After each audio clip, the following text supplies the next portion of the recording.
અમદાવાદની ગુજરાત કોલેજમાં દિવ્યાંગ વિદ્યાર્થીની મુશ્કેલી પડી છે। પરીક્ષા આપવા આવેલો દિવ્યાંગ વિદ્યાર્થી પરેશાન થયો।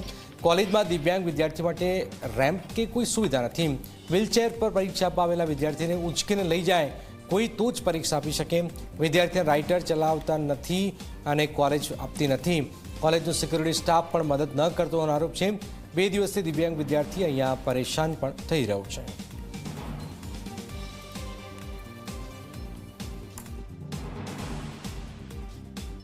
આ કોલેજે એની જોડે સારું વર્તન નથી કર્યું। એ દિવ્યાંગ છોકરો છે, એની જોડે કોઈ રાઇટર આવે છે બેસવા માટે, એક્ઝામ આપવા માટે, પણ આ લોકો એને સહયોગ નથી આપતા। એને ઉપર લઈ જવામાં, લાવવામાં, એક્ઝામ બેસાડવામાં એને તકલીફ કરી રહ્યા છે।